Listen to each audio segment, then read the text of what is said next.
we don't have Egyptians of European descent in Egypt. We have a population which is basically a mixture of ancient Egyptian blacks who intermarried with Arabs right after the Arab conquest. The ancient Egyptian population was brown and black before the Arab conquest. But before the Arab conquest came the Greeks. The ancient Egyptian population was in Egypt for thousands of years. The ancient Egyptian population was brown and black, and the Greeks came in 300 BC, and they started to intermarry with the local population. I said that I belong to two minority groups. I am Arab American and Black American, and I'm racially black and ethnically Egyptian. I was harassed by my employer right after that. I work for a white school district. The superintendent is white. All the associate superintendents are white, even though that we provide services to 30% black population. But the organization is white and the approach is very white. The attitude towards me changed completely after I went out publicly and rejected my white classification. Hi guys, welcome back to our channel. In case you're new here, my name is Maren and I'm Maureen. So in today's video, we're going to be looking at Professor Mostafa Hefny, who migrated to America back in 1970s, and he was forced to identify as a white person despite himself knowing himself to be a black man from Egypt of the line of Nubian people. Right, but let's just say the shock that he found when he got to the US was so much so that he had to sue the government, guys. But what are we talking about? In this video, we are going to demonstrate, or rather, the video itself is going to demonstrate the kind of treatment black people receive in America. And for those people who don't normally understand when they are told about systemic racism and what it means for you to be black in America. So let's just watch and then we come back and talk about it. You can leave us your comment on what you think about this video. Also consider subscribing if it's your first time here. Let's watch, then we come back. I am a black Egyptian. My father is much darker than I am. My mother is lighter than I am. In Egypt, people are identified by the religion first, not the race. So in Egypt, if you are Christian, you are a minority person. But if you're black, you're not a minority person. You are a part of the mainstream society. And I came from this background. And in Egypt, you identify as Arab and as Muslim. And in this country, when I first came, I identified myself as Arab American and Muslim first. And gradually, I became to identify myself as black. I came to the US in 1978, and I became US citizen in 1985. When I became a US resident, I was told by the Immigration and Naturalization that I am white. And I told them that I'm black, and they said, no, in this country, you are white. All Arabs in this country, all Arab immigrants are white. I didn't pay much attention in the beginning to this, because in the Arab world, we identify with our ethnicity first as Arabs, and then with the race second as black or white or whatever. But in this country, you identify with your racial group first and then with your ethnicity second. Gradually, I became black first and Arab second.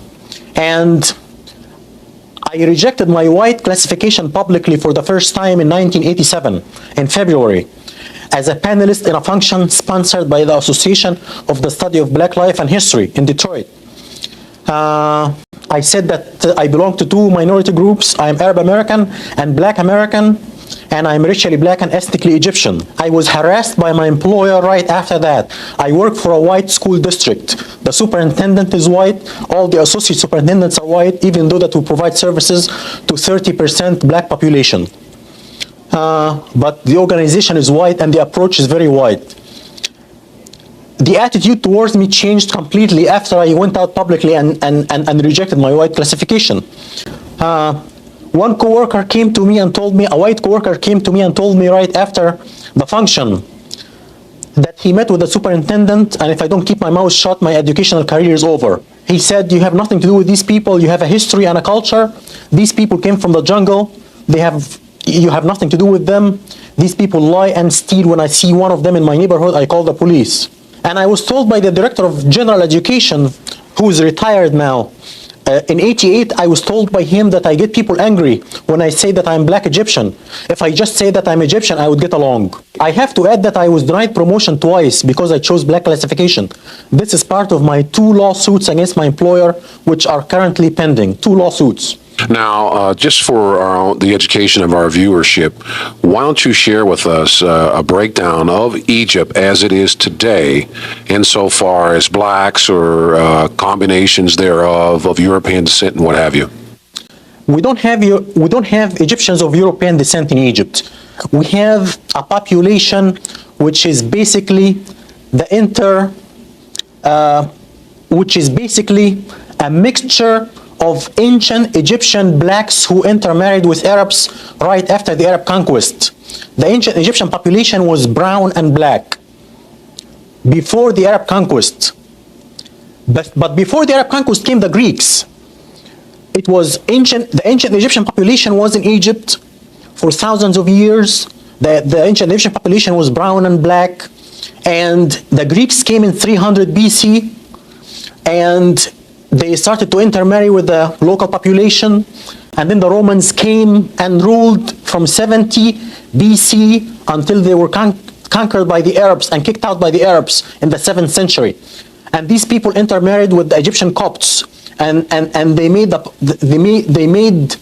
pigmentation of the Egyptians, the Copts, much lighter because of this intermarriage with Europeans. Now, you're an educator, okay? Now, how do you deal with situations when you practice your profession insofar as dealing with the mythology or the misconceptions about Egypt being a white civilization? How do you deal with that?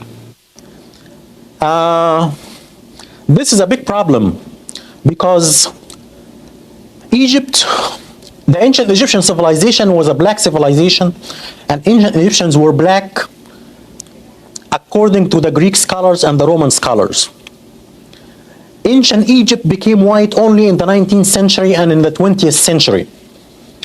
And the scholar who is responsible for this is Seligman, the noted anthropologist from England, Seligman. White supremacy argues that blacks are inferior than white intellectually. They are subhuman and they are incapable of building a civilization. White supremacy had one dilemma until Seligman came. The dilemma was ancient Egypt was black according to the Greek and the Roman scholars. 10 of them said that, including Aristotle and Plato. 10 of them said that in writing. They had this dilemma. Ancient Egyptian was black. So if blacks are inferior intellectually and are incapable of building a civilization, how come the ancient Egyptians built a civilization? Seligman found the solution for this dilemma. He came up with a theory called the Hemite theory. He separated the blacks who built a civilization in Egypt and Ethiopia from the rest of the black race, and he called them brown-skinned whites, or the Hemites. So Seligman saved white supremacy from this dilemma, and all the white scholars followed him from that time on. This was at the end of the 19th century. And since that time, white scholarship says that ancient Egypt is white. Mostafa Hefny is currently working on his doctorate degree at Wayne State University. His dissertation topic is a content analysis of the treatment of ancient Egypt in world history textbooks. And just how far is this determined Egyptian willing to go to be classified black? I want to carry my case all the way up to the U.S. Supreme Court if necessary. So guys, welcome back. Let us know what you think about this episode on the comment section, right? Mm-hmm. And you know, one thing I want to ask you, our audience, is in the 1978s, or should we just say 1970s, right? Mm-hmm. The Africans from northern part of Africa were considered white. Should they have migrated to America, that is what they were expected to identify as, right? Mm-hmm. Africans from Egypt as well, they were expected to identify as white in America. But here in Africa, Egyptians knew they were black, and most of them knew they came from the Nubian people, you know, right. Up until, you know, the Arabs started intermarrying with the black women in Egypt, and they you know, they got themselves some white babies. So guys, when we normally talk about the true origin of Egyptians, and when we normally talk about who the true Egyptians were, the color of their skins, that they used to be dark, yeah? Some people should, like, this is where they say you need to learn history and you need to study it properly. Yeah, and you often also find a lot of YouTubers asking their audience, why do you think all the sculptures and mummies of Egypt, all of them have their noses broken or removed? Almost all of them. This is because most white supremacists can't fathom the fact that black people can be civil or were responsible for the building of pyramids and other things in Egypt. So you can hear through the story of Mustafa, he was talking about how he didn't have a problem when these people were forcing the white classification on him, right? He started experiencing problems when he made it clear and he stood by what he said, that he was a black man and he wasn't a white man as they wanted him to be. And I think most of them did that because they couldn't fathom that this was a black man who was as learned as how Mustafa was learned. Because as you've heard him say himself, most of them would tell him that the black people they know and how they know black people is they know black people for being criminals and thieves. They can do nothing more than being criminal and thieving. And you know, if you look at this very well, this is the very same narrative they came into Africa selling, how black people were very useless, how black people couldn't do anything, how black people were drug addicts, how black people were thieves. And here they are confronted by a black man who is studied. Now they want to force him into being white. Right, just because they don't feel like melanin, anything great,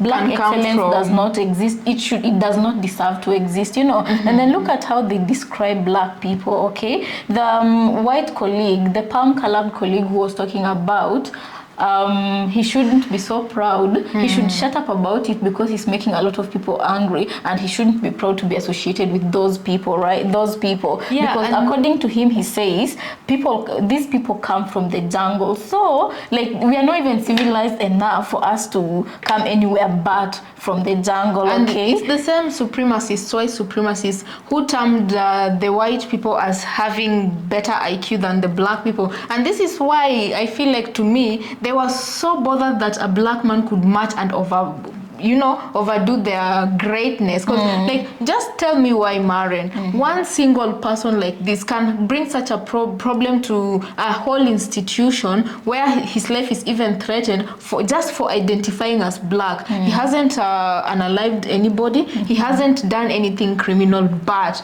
to claim his identity as being black. Right. Another thing he said that I took notice of was that the palm-colored person who was telling him to shut up about it, he talked of black people not having a culture. And then I was like, wait a minute, I've heard that before. Where have I heard it from? And it's the same thing that was being sold to us here in Africa. It's where you wonder where don't have a culture. And you know, when you look at all the dimensions, it is the same people who are telling Africans this and that about black Americans. Those are the very same people who are telling black Americans about this and that about Africans. And they're the very same people who will put black Americans and Africans in one box and go tell Asians this and that about black Americans and Asians. They're the one single common denominator in all of this. And you look at Egypt's structure and you ask yourself, right? I'm not surprised that North Africa, they're being classified as white, because even there's these videos I normally see on YouTube where they put these nationalities who are white passing, right, from Northern Africa, countries like Morocco, you know, they put them somewhere in a room, and then they bring people of different nationalities, people from Asia, Koreans, you know, those ones who are not so exposed and can't really tell the difference. They bring them into that room, and believe me, you see a white Egyptian there, you see a white Moroccan, you see who. So a few, just one person was from Spain, but these Koreans could not tell that these people were Africans. Africans. And then at the end of that experiment, when the host was telling her, this one is from Morocco, she's like, no way. There are white people in There are Morocco. white people in Africa. In Africa, yeah. White my national, Asian people. Asian, anyway. And you ask yourself, how did that come to be? Let's talk about the intermarriages with Arabs. Those Arabs who came in. They really whiteified Egypt. They did and the right job. now, the white Egypt there, they really believed that they've never been black. They were the Some original. of them at least. They believed that they were the original settlers in Egypt. And if you hear what Mustafa was saying, he was talking about during his days, he has described it perfectly on the interview. He himself, coming from the horse's mouth that was born in Egypt and was raised there, right? He talked about in Egypt during his days, there Black were no people white were people. not on the bottom of the pyramid, And there were no white. white people. He talked about the existence of black Egyptians and brown Egyptians, only those two. So you ask yourself, how comes we go to a point where even Egyptians themselves, some of them don't even know that there were black Egyptians once upon a time in Egypt. Right. Someone is overworking to wipe that history. Right. Anyway, guys, let us know what you think about this episode. But over and above, it's things like this that really truly expose the treatment of black people in America. So And no not matter only how that, much, it's clips like this that keep reminding us of our history and where we all came from. Yeah, much because- as white supremacy is trying to wipe it the hell out. because guys, remember, this man was receiving a very different treatment when they were trying to force him to identify as white, until he became firm and said he wasn't a white man, he was black. Then he started receiving a different treatment. Why is that? And then guys, also remember, keep in mind this group of people who they can't pass to be white, and when they are wrongly identified, some people choose to remain in that in the darkness of I'm white. Right, because you tell me why. It's because they know, should they be Identify as black, they will get the black treatment. Yeah, they will be discriminated against and they will be treated very, very wrongly. I think that needs to be a whole episode on its own, because I've seen videos of people saying, I'm not white, but many a times I do get People identified. think I am white, and I don't necessarily go out of my way to correct them or correct them otherwise. Yeah, so I think that will be another episode. Guys, let us know what you think about this episode on the comment section. As usual, we want to thank you for tuning in, right? Right, and if you're new to this channel, please kindly remember to subscribe. And guys, we are on our way to 50,000 subscribers. Right now we are at 46.3. Yeah, share the video with someone you think is gonna benefit, your family member, your daughter, your mother, your anybody, wife, right? Yeah. All right, let's catch you on our next episode.